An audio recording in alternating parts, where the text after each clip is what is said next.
Hi guys, എല്ലാവർക്കും നമ്മുടെ പുതിയൊരു വീഡിയോയിലേക്ക് സ്വാഗതം. ഇന്നത്തെ നമ്മുടെ യാത്ര ഡൽഹിയിലെ കുറച്ച് പ്രധാനപ്പെട്ട സ്ഥലങ്ങൾ വിസിറ്റ് ചെയ്യാനായിട്ടാണ്. രാവിലെ തുടങ്ങിയെന്ന് പതിവില്ലാണ്ട് നല്ല മഴയുണ്ടായിരുന്നു കേട്ടോ. ബസ് കയറാൻ എത്തിക്കഴിഞ്ഞപ്പോഴാണ് ഇത്രയധികം ആൾക്കാരുണ്ടെന്ന് ഞാൻ അറിഞ്ഞത് കേട്ടോ. കൂടുതലും കുട്ടികളായിരുന്നു, ഫാമിലീസായിട്ട് കുറച്ച് പേര് മാത്രമേ ഉണ്ടായിരുന്നുള്ളൂ കേട്ടോ. അങ്ങനെ 6 മണിക്ക് പോകാനായിരുന്നു. ഞങ്ങൾ 8 മണിയായി ക്യാമ്പിൽ നിന്ന് ഇറങ്ങിയപ്പോൾ. ബസ്സിലൊക്കെ കയറി യാത്ര ചെയ്യാൻ ഭയങ്കര ഇഷ്ടമാണ് കേട്ടോ ആദിക്ക്. അതുകൊണ്ട് ഇന്ന് ഞങ്ങളെക്കാട്ടി കൂടുതൽ ഇൻട്രസ്റ്റ് ആദിക്കായിരുന്നു. കമ്പനിക്ക് വേറെ കൂട്ടൊന്നുമില്ലാത്ത കാരണം കൊണ്ട് ഞാൻ ഇന്ന് നല്ല കട്ട പോസ്റ്റായിരുന്നു. മഴയൊക്കെ പെയ്തിട്ട് ക്യാമ്പ് കാണാൻ തന്നെ ഇന്ന് നല്ല ഭംഗിയുണ്ടായിരുന്നു കേട്ടോ.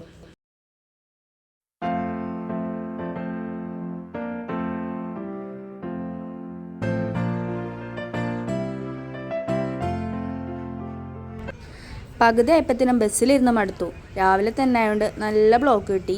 ബസ് ഇതാ ഞെരങ്ങിയാണ് പോയിക്കൊണ്ടിരിക്കുന്നത്. അങ്ങനെ അവസാനം എങ്ങനെയൊക്കെയോ ആ ബ്ലോക്കിൽ നിന്ന് രക്ഷപ്പെട്ട് ഞങ്ങളുടെ ബസ് ഇതാ ഓടി തുടങ്ങി. ഇതാ ഈ കാണുന്നത് താജ് ഹോട്ടലാണ് കേട്ടോ.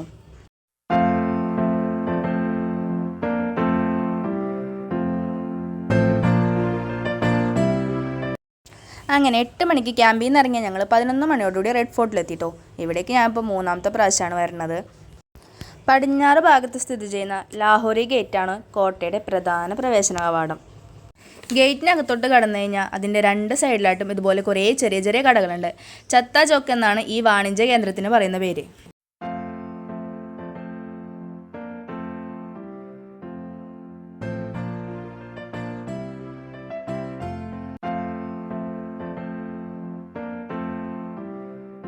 മുഗൾ ഭരണകാലത്ത് അന്നത്തെ ഭരണാധികാരിയായിരുന്ന ഷാജഹാനാണ് ചെങ്കോട്ട പണികഴിപ്പിച്ചത്. ചുവന്ന കല്ലിൽ പണിതുയർത്തിയതിനാലാണ് ഈ നിർമ്മിതിക്ക് ചെങ്കോട്ട എന്ന പേര് നൽകിയിരിക്കുന്നത്. കോട്ടയുടെ കിഴക്ക് വശത്തു കൂടിയാണ് യമുന നദി ഒഴുകുന്നത്.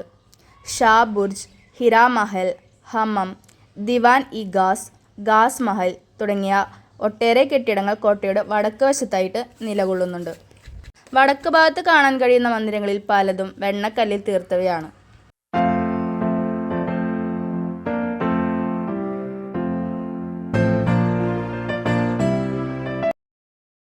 എല്ലാ സ്വാതന്ത്ര്യദിനത്തിനും പ്രധാനമന്ത്രി റെഡ് ഫോർട്ടിലെ പ്രധാന ഗേറ്റായ ലാഹോറിയുടെ 3ാം നിലയിൽ വെച്ചിട്ടാണ് പതാക ഉയർത്തൽ നടത്താറുള്ളത്.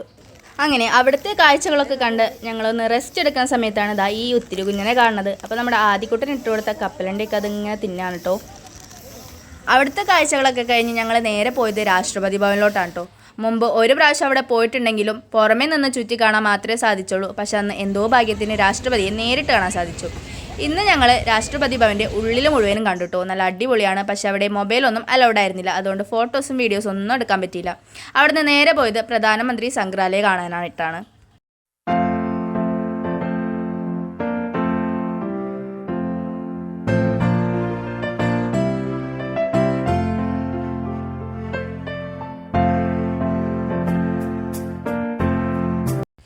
സ്വാതന്ത്ര്യാനന്തരം ഇന്ത്യയുടെ ഓരോ പ്രധാനമന്ത്രിക്കും ആദരാഞ്ജലികൾ അർപ്പിക്കുകയും രാഷ്ട്രത്തിൻ്റെ വികസനത്തിന് ഓരോരുത്തരുടെയും എങ്ങനെ സംഭാവന ചെയ്തു എന്നതിൻ്റെയും റെക്കോർഡ് എന്ന നിലയിൽ നിർമ്മിച്ച ഒരു പൊതു മ്യൂസിയമാണ് പ്രധാനമന്ത്രി സംഗ്രഹാലയ.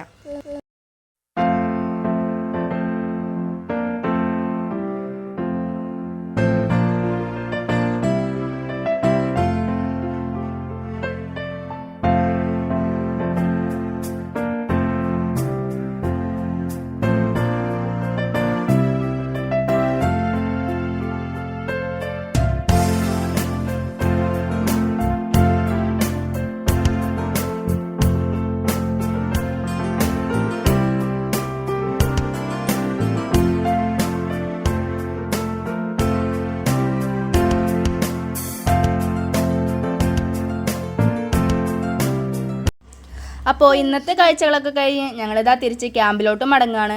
ഇന്നത്തെ വീഡിയോ എല്ലാവർക്കും ഇഷ്ടപ്പെട്ടെന്ന് വിചാരിക്കുന്നു. ഇഷ്ടപ്പെട്ട എല്ലാവരും നമ്മുടെ ചാനൽ സബ്സ്ക്രൈബ് ചെയ്ത് സപ്പോർട്ട് ചെയ്യുക. അപ്പോൾ അടുത്തൊരു വീഡിയോ ആയിട്ട് നമ്മൾ വീണ്ടും വരും. അതുവരെ ബായ്.